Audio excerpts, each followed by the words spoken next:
Welcome, everybody. It's the Radio Surgery Show with Dr. Gil Lederman, MD, New York's only Harvard-trained, triple board-certified radiation oncologist who brings you the latest cancer treatment news, interviewing world-renowned cancer experts, delving into special cases, and, of course, answering your questions. I'm Rob Redstone, broadcasting from the WABC studios in the heart of New York City. And now, please welcome Dr. Lederman. Hello, good morning. Good morning, John. How are you? Good morning, Dr. Lederman. Doing well. How about you? John is my co-host today, and Coop is running the show in the control panel in the control studio, so he's ready to take your calls. We're live. That's right. Not like those other guys. We're live. We're here. We're sitting a few blocks from our office, so I can go to my office, get my papers, and walk over here, and that's exactly what I do every week. Our number is 800-848-WABC, which is 800-848-9222. 800-848-9222. We're live if you have questions about cancer treatment, cancer news. There's a lot of interesting news this week, actually more than the show will hold, and we're trying to get through as much as we can. The American meetings in New York, the Rankin Society, were held this week, were updated cancer treatment. So we're going to talk a little bit about some updates later in the hour. We're going to talk about some interesting patients. I had a fascinating patient this week. I had actually multiple fascinating patients for me. Patients are incredible, and I sit with them. It's not my nurse or my student or something else. I take the phone calls afterwards. Sure. I take the phone calls at nights and weekends. And I have a friend who's he's a big physician. Actually, he's at one of the hospitals in New York, and he's been sick, and he's been going to a big cancer hospital not far away. We won't name names. And he said, Doc, to the guy in the cancer hospital, if I get sick, can I just have your cell phone number in case I get sick at night or weekend so I can speak to you or ask questions? Yeah, that's, I would hope so. And it was a big professor. Yeah. One guy was a big professor, the other guy was a big professor. So the big cancer doctor told him, who's a big other doctor at a big medical center in Manhattan, no.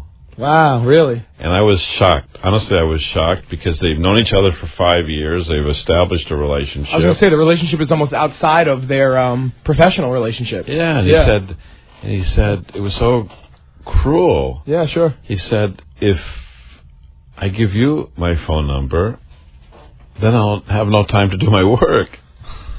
And I was thinking, well, what's a doctor's work to do? Right. What is your work then? Yeah. I mean, a doctor's work is to take care of the patient, sure. right?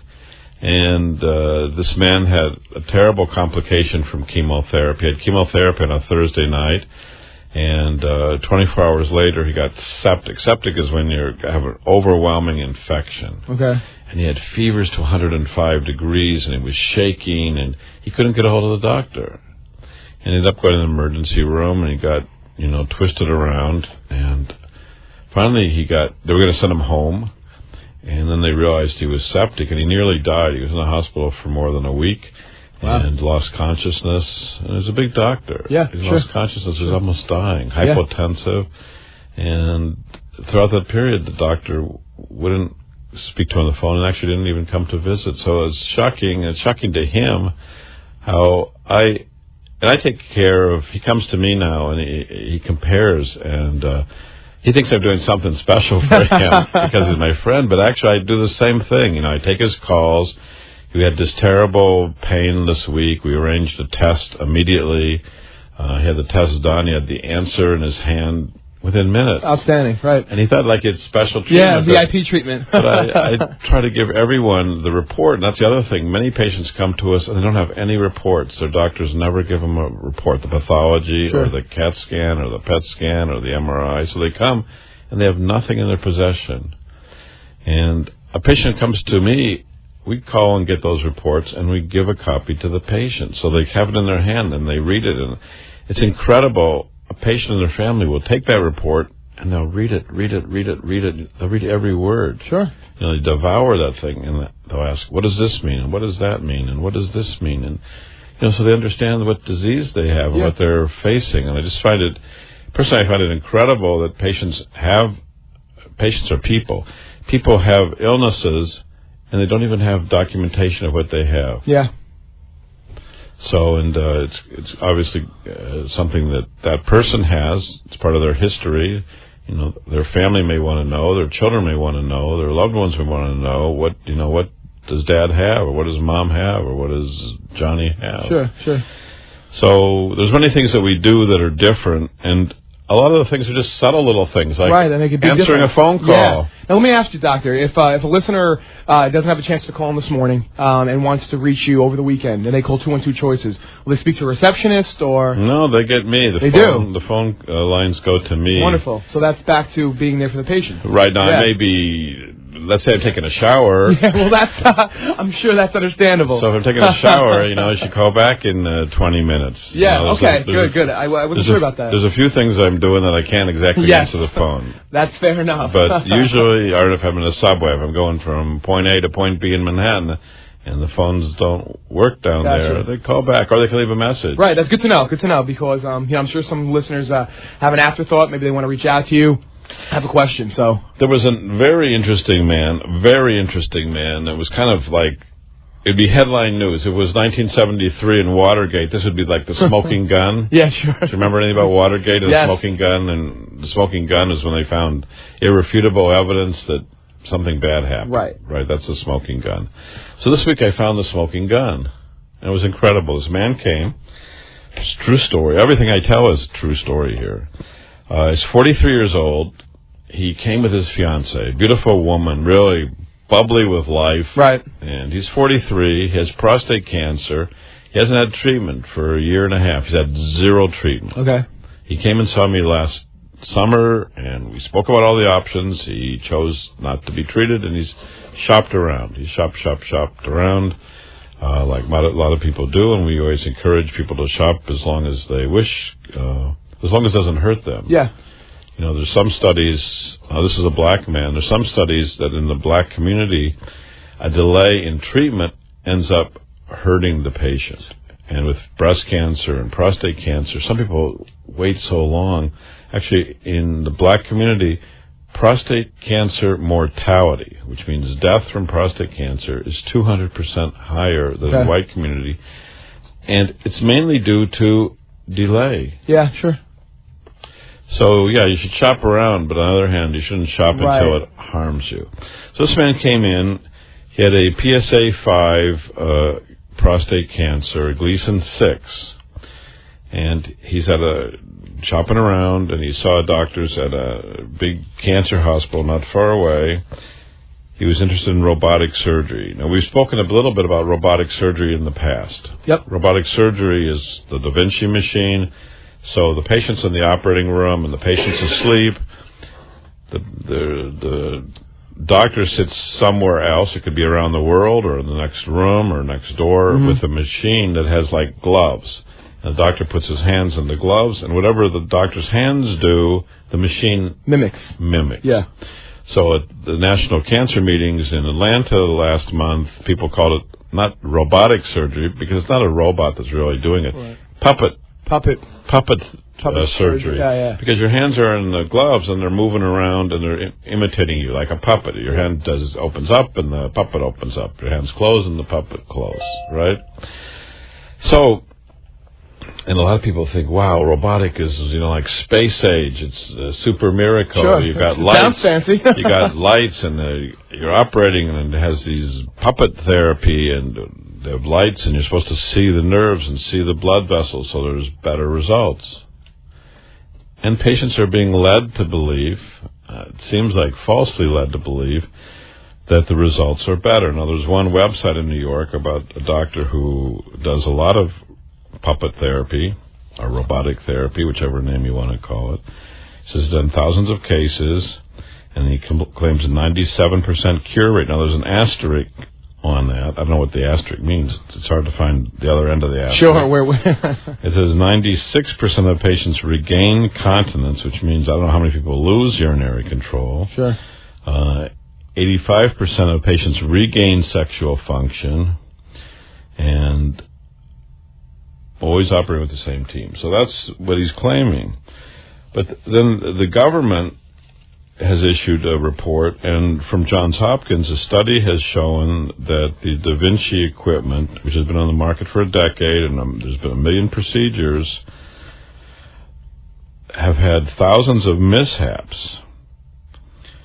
And there's been 174 injuries reported and 71 deaths related, according to a study in the Journal for Healthcare Quality.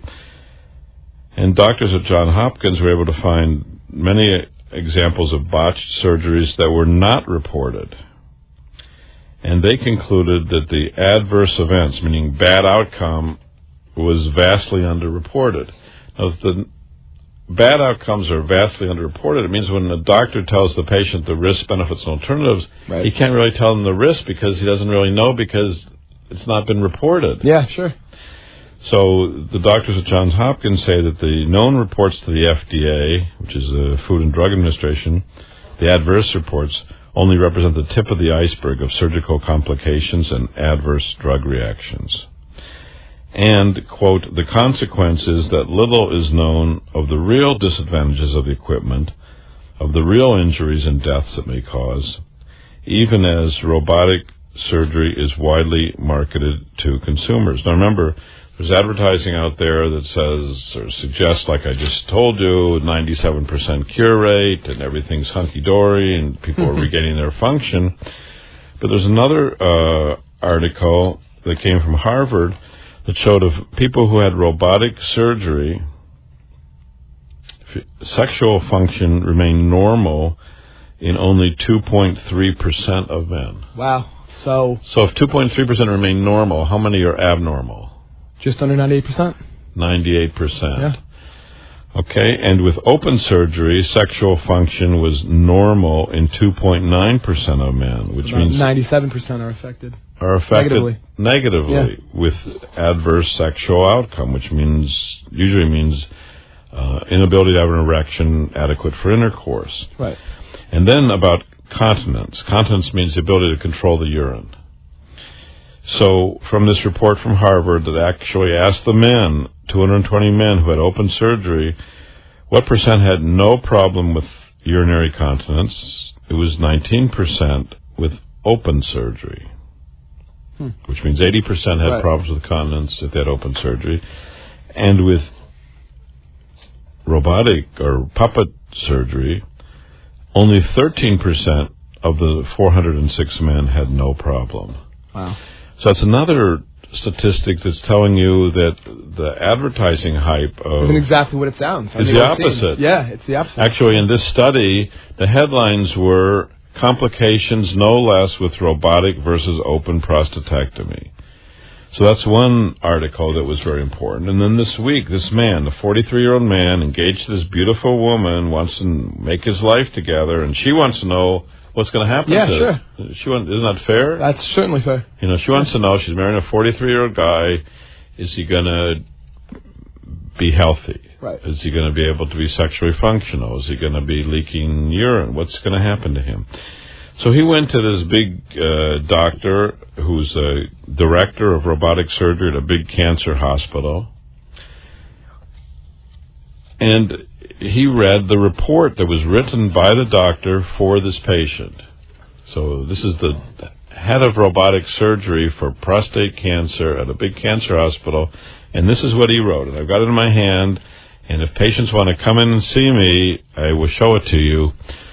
But it said, Mr. X was most interested in learning about surgery for prostate cancer, in particular the robotic procedure, period.